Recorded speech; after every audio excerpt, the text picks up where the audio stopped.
ಬನ್ನಿ ಇವತ್ತು ನಾವು ಬೈಬಲ್ನಲ್ಲೇ ಅತ್ಯಂತ ನಿಗೂಢ ಅಂತ ಹೇಳೋ ಪ್ರಕಟಣೆ ಪುಸ್ತಕದ ಒಂದು ದೊಡ್ಡ ಒಗಟನ್ನ ಬಿಡ್ಸೋಕೆ ಪ್ರಯತ್ನಿಸೋಣ.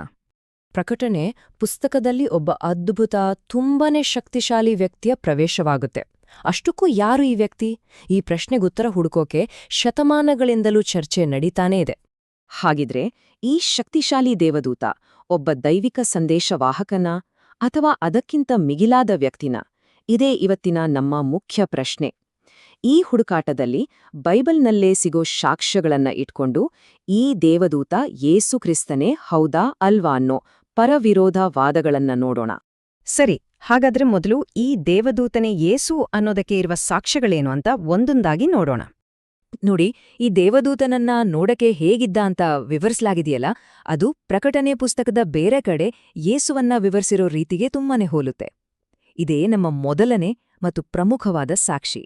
ಉದಾಹರಣೆಗೆ, ಪ್ರಕಟಣೆ ಪುಸ್ತಕದ ಮೊದಲನೇ ಅಧ್ಯಾಯದಲ್ಲಿ ಯೇಸುವಿನ ಬಗ್ಗೆ ಹೀಗೆ ಹೇಳಲಾಗುತ್ತೆ: ಮುಖವು ಸೂರ್ಯನ ಹಾಗೆ ಪ್ರಕಾಶಮಾನವಾಗಿತ್ತು, ಪಾದಗಳು ಕುಲುಮೆಯಲ್ಲಿ ಕಾಯಿಸಿದ ಕಂಚಿನಂತಿದ್ದವು ಅಂತ. ಇಲ್ಲಿ ಹೋಲಿಕೆ ಎಷ್ಟು ಸ್ಪಷ್ಟವಾಗಿದೆ ಅಲ್ವಾ? ಸೂರ್ಯನಂತಹ ಮುಖ, ಬೆಂಕಿಯಂತಹ ಪಾದ, ಇವೆರಡೂ ಯೇಸುವಿನ ವೈಭವದ ರೂಪವನ್ನೇ ಸೂಚಿಸುತ್ತವೆ. ಇಷ್ಟೇ ಅಲ್ಲ, ದೇವದೂತನ ಧ್ವನಿಯನ್ನ ಸಿಂಹದ ಗರ್ಜನೆಗೆ ಹೋಲಿಸಲಾಗಿದೆ.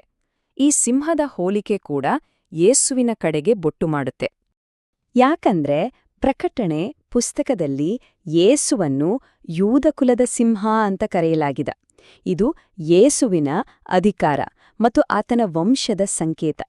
ಹಾಗಾಗಿ ದೇವದೂತನ ಧ್ವನಿಯನ್ನು ಸಿಂಹದ ಗರ್ಜನೆಗೆ ಹೋಲಿಸಿರೋದು ಸುಮ್ಮನೆ ಅಲ್ಲ, ಅದಕ್ಕೆ ಒಂದು ದೊಡ್ಡ ಮಹತ್ವನೇ. ಸರಿ, ಇಷ್ಟೆಲ್ಲ ಸಾಕ್ಷಿ ನೋಡಿದ್ಮೇಲೆ ಈ ದೇವದೂತ ಯೇಸುವೇ ಇರಬೇಕು ಅಂತ ಅನ್ಸಿತೆ ಅಲ್ವಾ? ಆದ್ರೆ ಕಥೆ ಇಲ್ಲಿಗೆ ಮುಗಿಯಲ್ಲ. ಯಾಕಂದ್ರೆ ವಿಷಯ ಅಷ್ಟು ಸರಳವಾಗಿಲ್ಲ. ಇದೇ ಪುಸ್ತಕದಲ್ಲಿ ಇದಕ್ಕೆ ವಿರುದ್ಧವಾದ ಕೆಲವು ಅಂಶಗಳು ಸಿಗ್ತವೆ. ಹಾಗಿದ್ರೆ ಈಗ ವಾದದ ಇನ್ನೊಂದು ಮಗ್ಗುಲನ್ನ ನೋಡೋಣ. ಈ ದೇವದೂತ ಯೇಸು ಆಗಿರ್ಲಿಕ್ಕಿಲ್ಲ ಅನ್ನೋದಕ್ಕೆ ಯಾವೆಲ್ಲ ಕಾರಣಗಳಿವೆ ಅಂತ. ಮೊದಲನೇ ಮತ್ತು ಮುಖ್ಯವಾದ ಗೊಂದಲ ಅಂದ್ರೆ, ಸ್ವರ್ಗದಿಂದ ಮತ್ತೊಂದು ಧ್ವನಿ ಕೇಳಿಬರುತ್ತೆ. ಇದು ದೇವದೂತಕ್ಕಿಂತಲೂ ಮೇಲೆ ಒಬ್ಬ ಅಧಿಕಾರಿ ಇದ್ದಾನೆ ಅಂತ ಸೂಚಿಸುತ್ತೆ. ಒಂದು ವೇಳೆ ಆ ದೇವದೂತನೇ ಯೇಸು ಆಗಿದ್ರೆ ಆತನಿಗೆ ಆಜ್ಞೆ ಕೊಡಕ್ಕೆ ಸ್ವರ್ಗದಿಂದ ಇನ್ನೊಂದು ಧ್ವನಿ ಯಾಕೆ ಬರ್ಬೇಕಿತ್ತು? ಇದು ದೊಡ್ಡ ಪ್ರಶ್ನೆ. ನೋಡಿ, ಹೋಗಿ ದೇವದೂತನ ಕೈಯಲ್ಲಿರುವ ಸುರುಳಿಯನ್ನು ತೆಗೆದುಕೋ ಅಂತ ಆ ಧ್ವನಿ ಹೇಳುತ್ತೆ. ಇದರರ್ಥ ಆ ದೇವದೂತನೇ ಸರ್ವೋಚ್ಚಾಧಿಕಾರಿಯಲ್ಲ, ಬದಲಿಗೆ ಆತ ಒಬ್ಬ ಮಧ್ಯವರ್ತಿಯಾಗಿ ಕೆಲಸ ಮಾಡ್ತಿದ್ದಾನೆ ಅಂತ ಆಗುತ್ತೆ. ಇದು ಯೇಸುವಿನ ಪಾತ್ರಕ್ಕೆ ಸರಿಹೊಂದುದಿಲ್ಲ. ಇಷ್ಟೇ ಅಲ್ಲ, ಈ ಭಾಗದಲ್ಲಿ ಯಾರು ಮಾತಾಡ್ತಿದ್ದಾರೆ ಅನ್ನೋದ್ರ ಬಗ್ಗೆನೇ ಸ್ಪಷ್ಟತೆ ಇಲ್ಲ. ಉದಾಹರಣೆಗೆ, ನೀನು ಪುನಃ ಪ್ರವಾದಿಸಬೇಕು ಅಂತ ಹೇಳಿದ್ದು ಆ ದೇವದೂತನ ಅಥವಾ ಸ್ವರ್ಗದಿಂದ ಬಂದ ಧ್ವನಿಯ?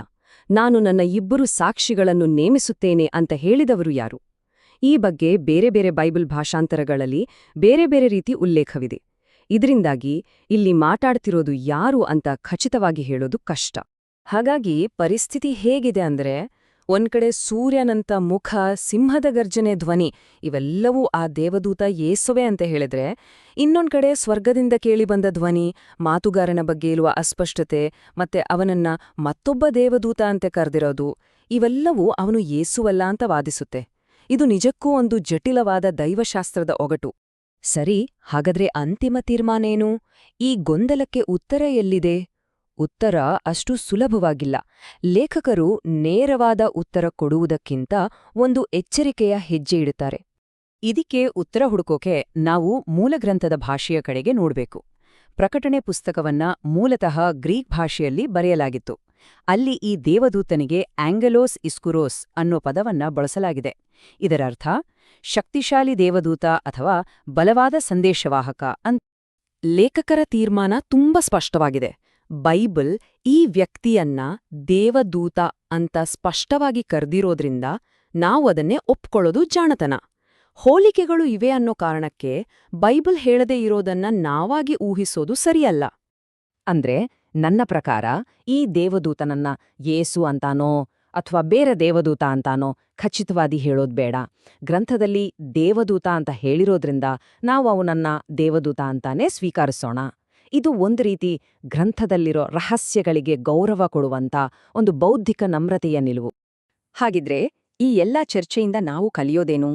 ಪ್ರವಾದನೆಗಳಲ್ಲಿ ಬರುವ ವ್ಯಕ್ತಿಗಳ ಗುರುತು ಭಕ್ತರಿಗೆ ಮತ್ತು ವಿದ್ವಾಂಸರಿಗೆ ಯಾಕೆ ಇಷ್ಟು ಮುಖ್ಯ? ಈ ಒಂದು ದೇವದೂತನ ಗುರುತಿನ ಹುಡುಕಾಟ ಕೊನೆಗೆ ನಮ್ಮನ್ನ ಒಂದು ದೊಡ್ಡ ಪ್ರಶ್ನೆ ಮುಂದೆ ನಿಲ್ಲಿಸುತ್ತೆ. ಅದೇನಂದ್ರೆ, ನಾವು ಪವಿತ್ರ ಗ್ರಂಥಗಳನ್ನ ಹೇಗೆ ಅರ್ಥ ಮಾಡಿಕೊಳ್ಳಬೇಕು? ಅಲ್ಲಿರೋ ರಹಸ್ಯಗಳನ್ನ ಹೇಗೆ ಸ್ವೀಕರಿಸಬೇಕು?